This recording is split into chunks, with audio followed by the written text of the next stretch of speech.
Fue escritor, narrador, crítico literario, guionista, escribió novelas, una de ellas llevada al cine, Plata Quemada, su primer gran novela, Respiración Artificial, cuentos, relatos y sus libros de crítica literaria. Creo que Piglia es de una de las grandes contribuciones a la literatura de nuestro país, digamos, ¿no? Ha hecho trabajos sobre Borges, sobre Rodolfo Walsh, sobre Saer, sobre Arlt, y bueno, muchos escritores argentinos, sobre qué es lo que él entendía por la literatura. Realmente un hombre dedicado a lo literario. Fue profesor en Harvard, profesor en la Universidad de Princeton, en Estados Unidos, en California. Vivió él prácticamente, podríamos decir, la mitad de su vida en Estados Unidos. Y bueno, posteriormente, en sus últimos años, regresa y es un regreso triunfal, ¿no? Porque culmina con esas clases magistrales. Él había dicho que, bueno, nunca iba a escribir un libro, no quería escribir un libro sobre Borges. Entonces eligió un formato diferente, clases magistrales en la televisión pública. Y bueno, son esas clases magistrales que quedaron en la TV, esas 4 magistrales que posteriormente, como ocurre siempre, al fallecer, bueno, sí, salió el libro Borges por Piglia, ¿no? Que es un librazo también. Así que bueno, estamos en la presencia de alguien que realmente es uno, como les decía, uno de los grandes. Pero como el texto va a ser una ficción histórica, se llama, el cuento que vamos a leer se llama Las Actas del Juicio y se está refiriendo al asesinato de Urquiza, del general Urquiza.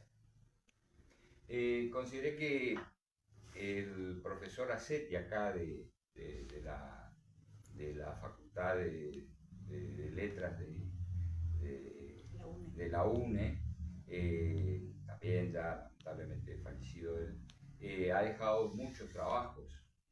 Uno de ellos justamente sobre la novela. Por supuesto que no voy a leer todo el paper de él, sino que simplemente voy a destacar un fragmento que me pareció interesante para que podamos nosotros asociar con el texto.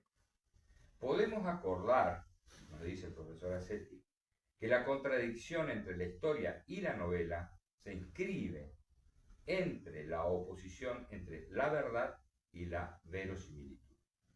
El historiador pretende reconstruir la verdad.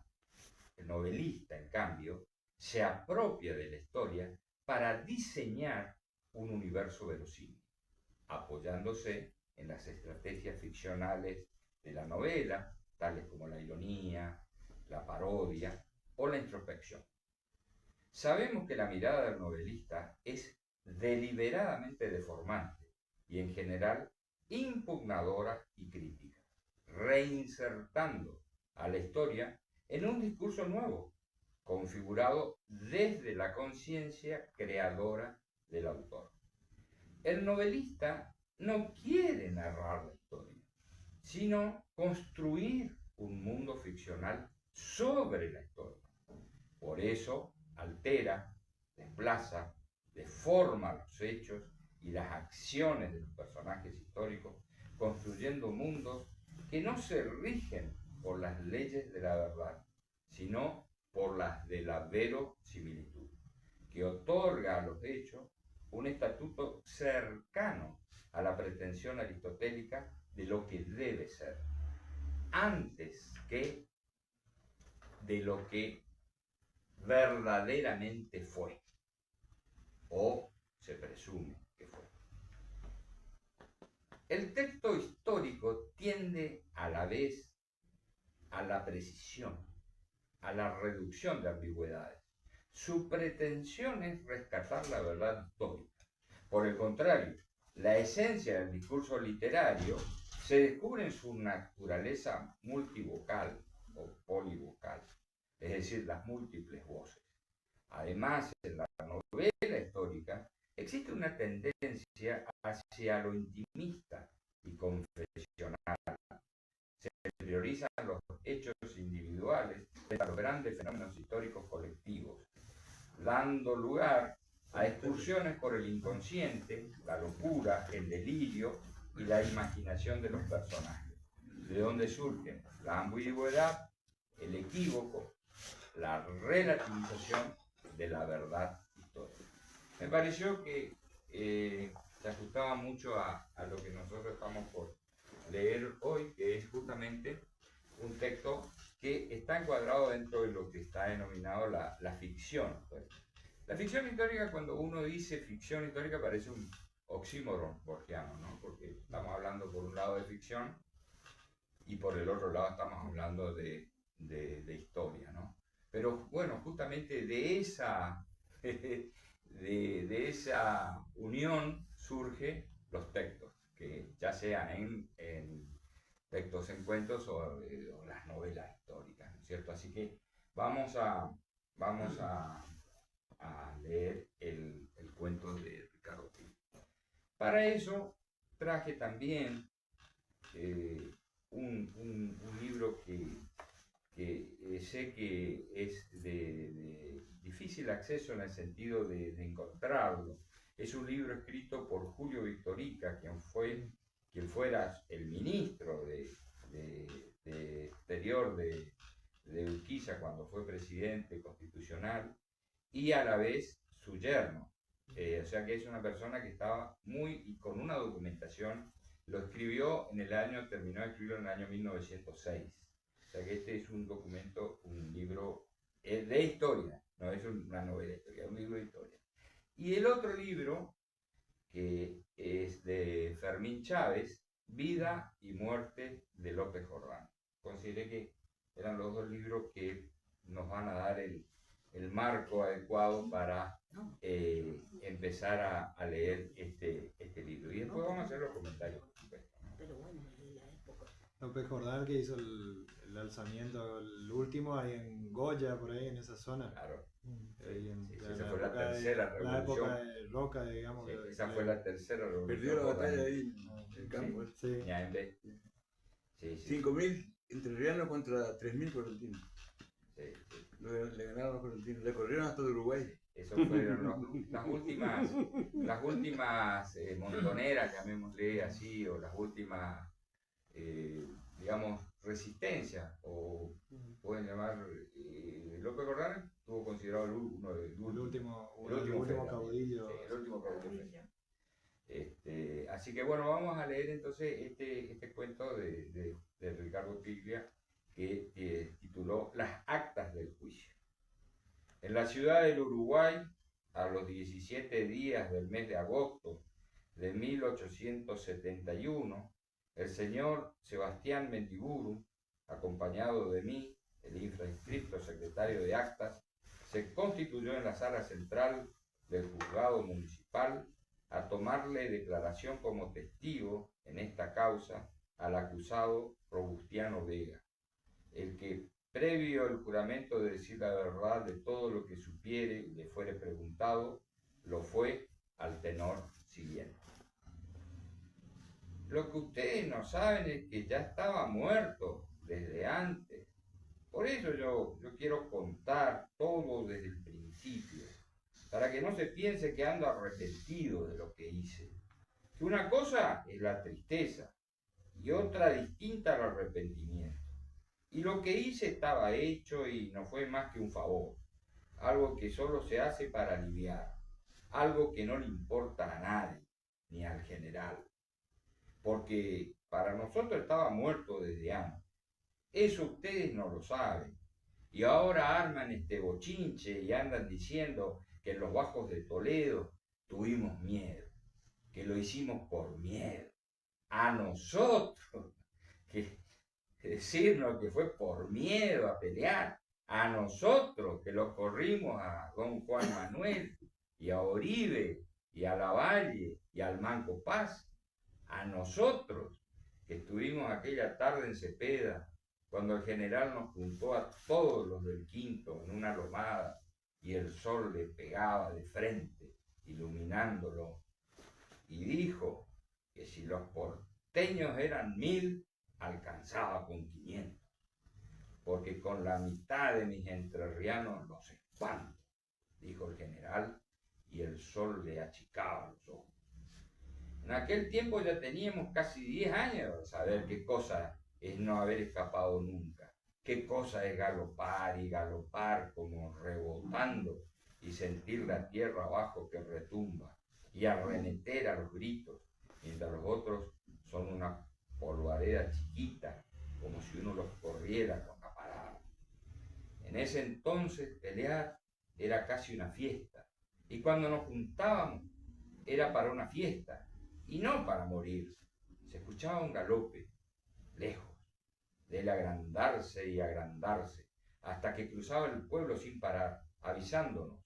Ahí nomás las mujeres empezaban a llorisquear, y a veces daba pena por las cosechas o porque los animales estaban de cría, o uno se acababa de juntar y había que dejarla con ganas, porque el general decía que para pelear como es debido, no hay que tener a la mujer con uno, porque llevar a la mujer a la rastra no es de hombre. Él era el único en llevar mujer, pero el general era distinto y precisaba mujer por la misma razón que nosotros no la necesitábamos. Todo Entre Ríos se quedaba pelado cuando nos iba.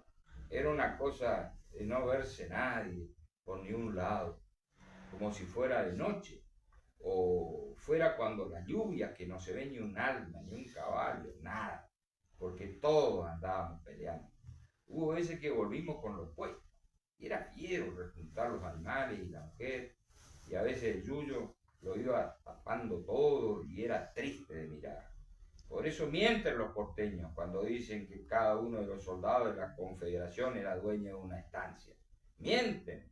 Y yo quiero que usted anote que ellos mienten, para que se sepa. Mienten, porque nosotros somos muchos y Entre Ríos no da tierra para todos. Por lo menos tierra que sirva, porque la que está en los bañados nadie la quiere. Y la otra, entre la que es del general, la que el general le regaló a los oficiales, no queda tierra ni para morirse encima. Pero los porteños vienen mintiendo desde hace mucho y no tienen ni idea de lo que pasa por aquí.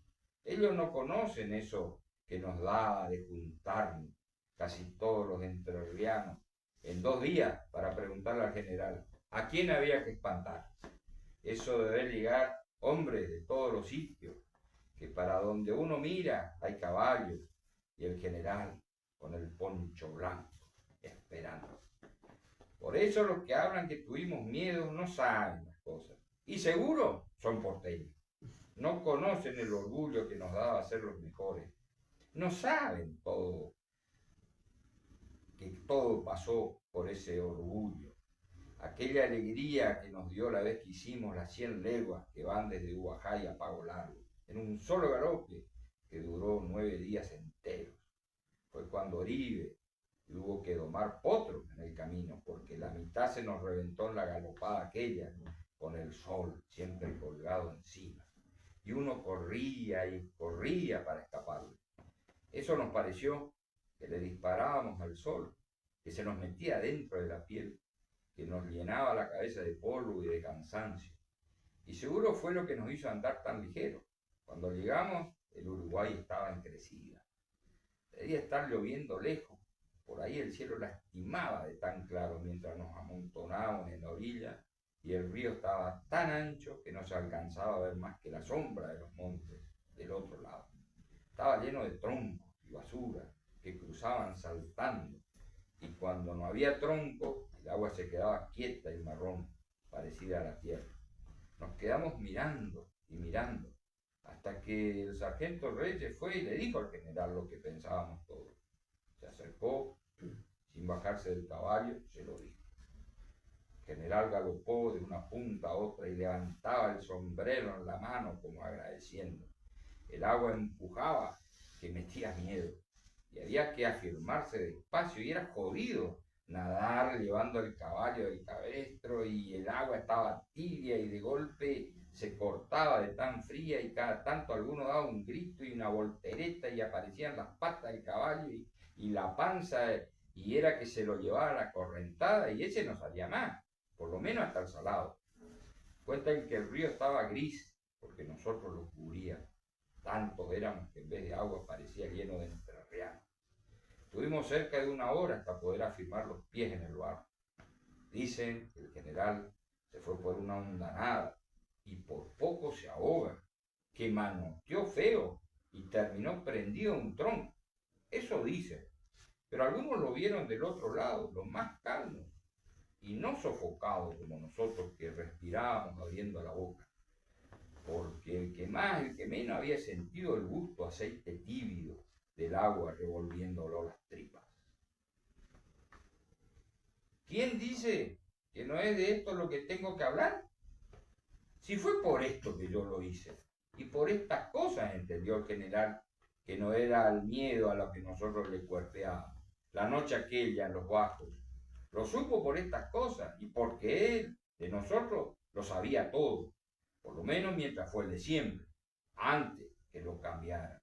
Y peleó a ganar, y mandó a ganar, mientras arremetió con nosotros en las cargas, y él también con lanza y al galope y gritando, igual que cualquiera, mientras lo vimos llegarse a los festejos y entreverarse. Y uno lo sentía mandando, no porque fuera el general, sino porque tenía un modo de mirar con esos ojos amarillos, que ya estaba mandando sin decir nada, a pesar de que bailara con nosotros en el rancherío. Me acuerdo la tarde que lo desafió a Dávila, que tenía un alazán invicto, y la corrieron en el arroyo seco. Todos estábamos con Dávila, que entró tranquilo, y el general se reía como si fuera un desfile. Cuando la corrieron, lo único que se supo fue que el general era mucho más jinete, pero que contra el alazán de Dávila no se podía.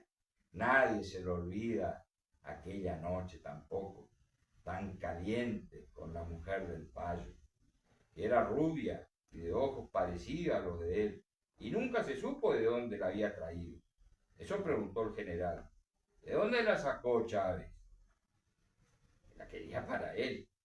Es mucha mujer para vos, se oyó, y dicen que venía medio pasado de caña. El payo estaba quieto y lo miraba sin levantarse, como diciendo, usted dice así, mi general, porque es el que manda. Y entonces le preguntó si tenía algo que decir.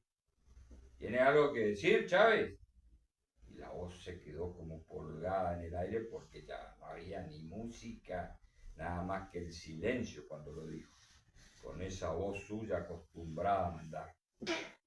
Cuentan que el payo le contestó en voz baja, usted se le anima a mi mujer porque es el que manda, mi general. ¿Usted cree, Chávez? Y que se viniera con él. Y movió un brazo así como sin ganas, señalando la oscuridad, a ver cuál de los dos se equivocaba. Se metieron entre los árboles. Nosotros nos quedamos en medio de toda la luz. No se escuchaba otra cosa que el viento, moviendo las hojas y un olor a cuero sudado o a naranja. Y la mujer del payo se retorcía las manos. Y cuando el general salió, ya era viuda del payo y mujer del general. No, y por eso es que estamos con él, porque siempre hizo lo que era debido y daba gusto pelear por él, que era como nosotros, que había comenzado de abajo y se lo hizo todo, los animales y la tierra, hasta llegar a donde llegó solo con el coraje, desde el tiempo en que empezó a arrear caballo entre los indios, cuando recién andaba cerca de los 20, y ya no se le podían contar ni los hijos ni las leguas. Seguro que sí, pero distinto, como si le hubiese quedado la envoltura, el cuero nada más, y por adentro todo revuelto. A nosotros nos daba como indignación. Hubo gente que se trenzó para desagraviarlo, cuando por allá quedaron y empezaron a decirle, especialmente después de lo de Pavón, Castro fue el primero que dejó boquiano a un santafesino, que había dicho que el general estaba viejo. está vendido a Mitre. Cuentan que dijo.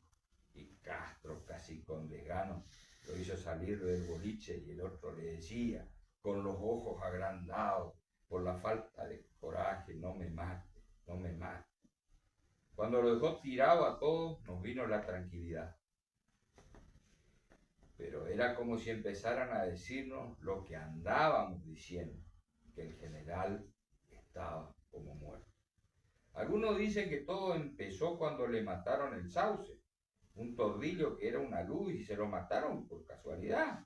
Cuentan que se estuvo agachado él, que no era de aflojar. Él de mirarlo y le acariciaba el cogote como con asco mientras se le moría. Después se empezó a encorvar y de golpe lo remató con un tiro entre los ojos. Cuando se alzó pidiendo un caballo que aguante, carajo, ya era otro. Y están los que dicen que lloraba. Pero eso no, porque no era hombre para eso. Para cambiar porque le falta un caballo. Ninguno de nosotros sabe de dónde le nacían las ganas de hacer esas cosas que no podían ni gustarle ni a él. Quedarse con las tierras de las viudas, o querer llevarnos a pelear contra los paraguayos, que nunca nos hicieron nada, y al lado de Mitre. Y eso con los desertores, de hacer que le lanceáramos en seco, igual que a los indios. Los amontonó en el corral grande y los hizo formar en la avenida, como para una diversión. Y los iba alargando de a uno. Y después elegía a alguno de nosotros con la mirada. Nos achicábamos sobre el caballo porque era feo eso de verlos correr y correr solos y al sol y en medio de la calle despatarrados por el miedo, cada vez más cerca, igual que si retrocedieran hasta meterse abajo del caballo. Allí se tiraban al suelo, empezaban a retorcerse y a gritar, levantando los brazos como si pudieran hacer otra cosa que partirlos de un hachazo. Estuvimos toda la tarde en esas corridas, hasta casi acostumbrarnos a los gritos. Y se fueron quedando tendidos como trapos al sol en una fila despareja que llegaba cerca de la laguna. No, señor, ninguno de nosotros sabe, pero se notaba hasta que vino lo de Pavón, que fue como si buscara humillarnos, hacernos vadear el río para escapar, medio escondidos, y dejarle a los porteños la de ganar sin siquiera una fronte, irnos así, callados y con las ganas. Es lo que da vergüenza, eso de quedarnos viendo cuando el coronel Olmo, que fue de los que aguantaron la vez de la emboscada en Corral Chico, se le acerca y le dice, ¿por qué la retirada, mi general? Y él, con la cara hundida en las arrugas, lo hace meter en el cepo, nada más que por la pregunta. Ustedes no saben lo que es andar todo el día y toda la noche de un tirón hasta entrar en Entre Ríos, como si nos corrieran, igual que si disparáramos de algo. Aunque veníamos enteros, con eso adentro que nos daba vuelta de pensar que los porteños pudieran decir que nos corrieron, y nosotros ni le vimos la cara. Él galopaba solo y adelante, y uno esperaba que se diera vuelta con esa sonrisa que le borra las arrugas, para explicarnos de repente. Pero cuando desmontó en San José, no había dicho ni una palabra, nada más que aquello al coronel Olmo. De esas cosas les quiero preguntar a ustedes que son letrados, aunque se hayan juntado aquí para que yo sea el que hable. Porque yo no puedo decir más que lo que sé y el resto lo tienen que averiguar. Lo que yo sé es que todo lo que hicimos fue para remediar lo que sucedía y que nos tenía asombrados, que nos mandara a vestir de gala y esperar la diligencia que venía del Rosario, estar allá sobre el camino, con el sol que va calentando la sangre, de él esperar, verla aparecer al fondo contra los montes y después agrandarse y agrandarse, venirnos de escolta por toda la llanura para descubrir que habíamos escoltado porteños. Lo entendimos cuando bajaron en la plaza, sacudiéndose la ropa, como si con eso se pudiera ahuyentar el polvo que traían pegado al sudor. Nos enteramos que venían del otro lado del arroyo del medio, solo por eso de ver cómo estaban vestidos, y no porque el general nos avisara.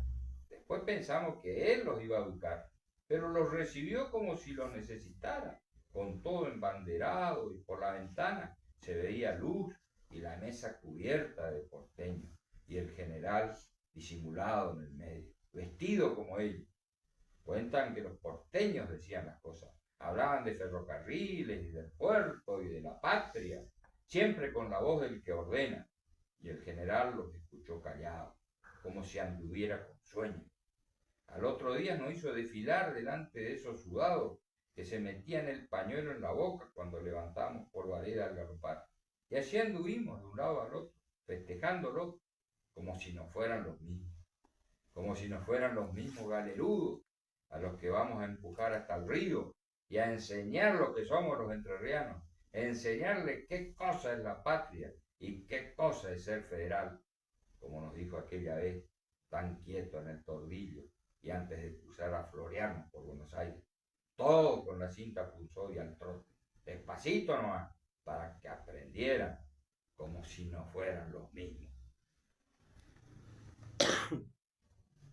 Fue por todo eso que ya lo hice, que yo lo hice, pero ya había sucedido antes, la noche aquella en los bajos de Toledo, mientras la lluvia no nos dejaba respirar ocupando todo el aire. Esa vez sucedió. Y no fue por divertirnos, ni por miedo a pelear como andan diciendo, sino por coraje y porque el general ya no se mandaba ni él. Y esa fue la vez que se lo dijimos. Lo que pasó después es como si no hubiera pasado. Esto de que todo Entre Ríos ande con voluntad de guerrear y gritando ¡muera Urquiza!, cuando para nosotros los que peleamos al lado de él ya estaba muerto desde antes. Esa noche es la que importa, con el cielo sucio de tierra y los esteros manchados por la fogata. Me la acuerdo más que a la otra y me duele más. Y ninguno de nosotros, de los que estuvimos, se la olvida, porque fue como despedirse. Soplaba un viento lleno de tormenta que traía como una tristeza, y de golpe trajo la lluvia. Una lluvia fea, medio tibia y tan fuerte que nos fue juntando a todos en la lomada cerca del río. No nos veíamos ni las caras, y se escuchaba la lluvia, el olor a sudor o a cuero mojado y los caballos sacudiéndose. Entonces alguno dijo lo de ir. Mejor nos volvemos a Entre Ríos. El general ya no sirve, se oyó.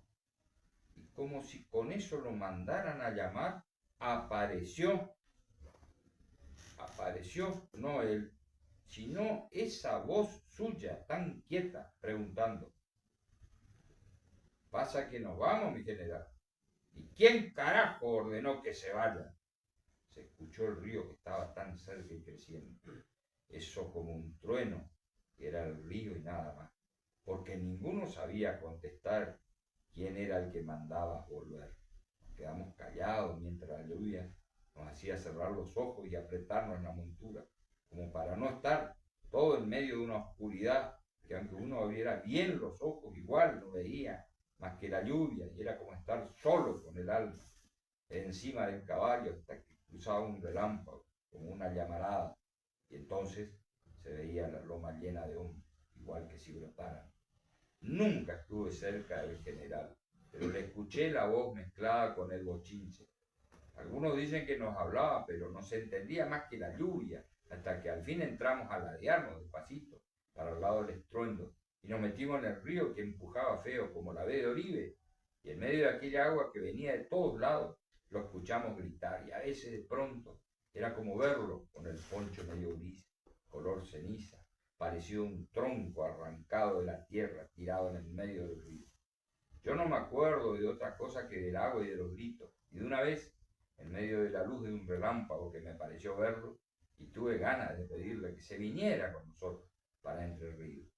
Después, cuando nos afirmamos en la tierra, empezamos a galopar, y lo escuchábamos atrás, como si nos quisiera arrear.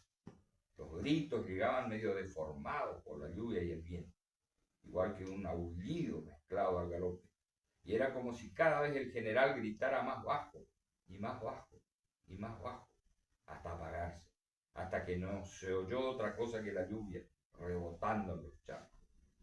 Esa fue la vez que lo hicimos. Lo demás vino porque daba lástima verlo tan apagado. Hasta las mujeres empezaron a notarlo. Fue en ese tiempo que se le desapareció la gringa, que era la mejor mujer de Entre Ríos, y se le escapó con Olmo, sin que él hiciera más que enterarse. Por las tardes se paseaba por el río, y uno lo miraba de lejos, y era como ver pasar el viento. Andaba solo y callado, y daba una especie de indignación. También por eso lo hice, para ayudarlo, porque hubo otras cosas, porque si ustedes no armarían este bochinche, yo no estaría metido aquí parado, hablando de esto, que solo me da pena. Alguna otra cosa anduvo pasando que no sabemos, algo que viene de lejos, y que fue lo que modificó al general. Y de eso parece que no hay quien conozca, ni entre ustedes. Yo me lo malicié de entrada aquella noche en la estancia de don López Jordán, cuando me preguntaron si me animaba. ¿Te animás, Vega? Me preguntaron. Yo me quedé quieto, no dije nada. Pedí 6 hombres y antes que clareara, me apuré a hacerlo, como quien le revienta la cabeza a un poto quebrado. Me acuerdo que entramos al galope gritando para darnos coraje.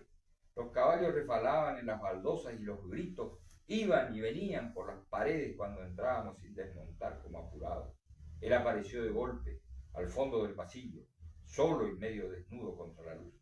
Nos recibió igual que si nos esperara y no se defendió.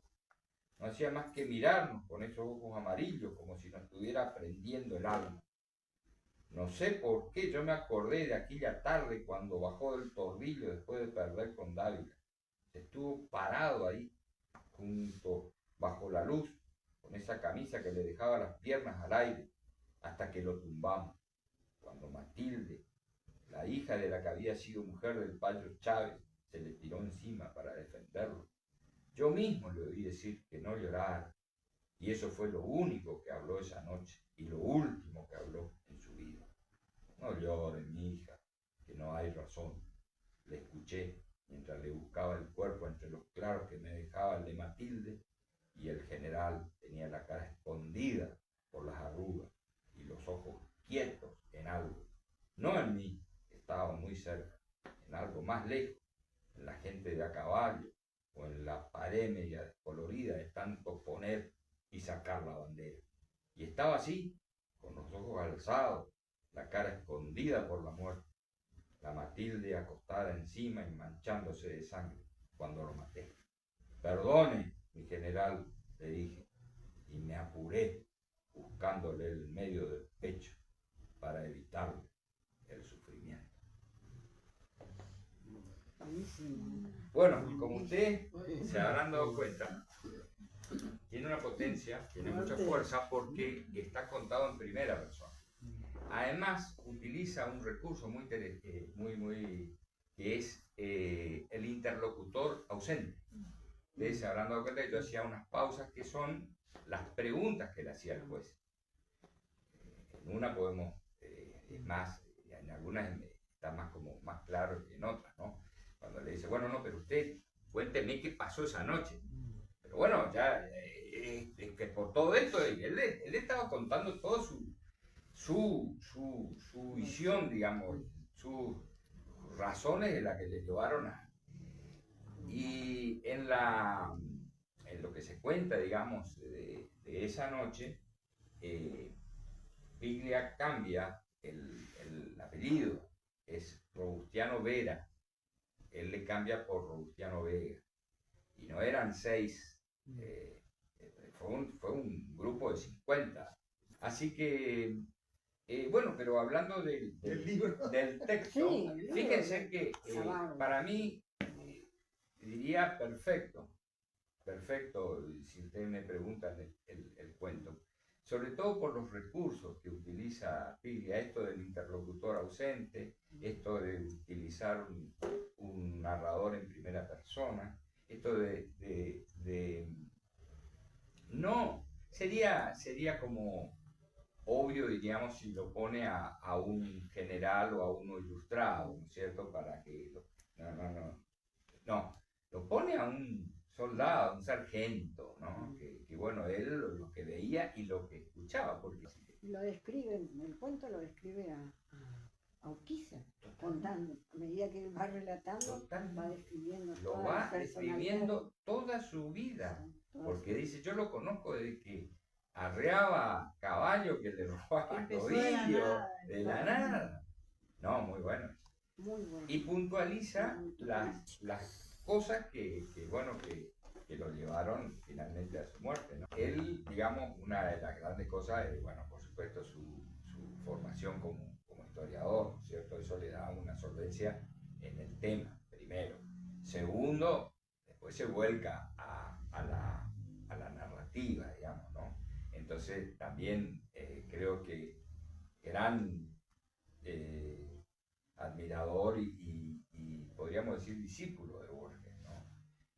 Creo que también él fue construyendo, más allá de que este libro, La Invasión, es uno de, por decir, el Jaulario, está otro libro también que se llama Jaulario, pero él después como que selecciona y pone en este libro La Invasión, que son una serie de cuentos, como su primer libro. Y este cuento, las actas del juicio, recibe un premio nacional acá. Muy bien, muchas gracias.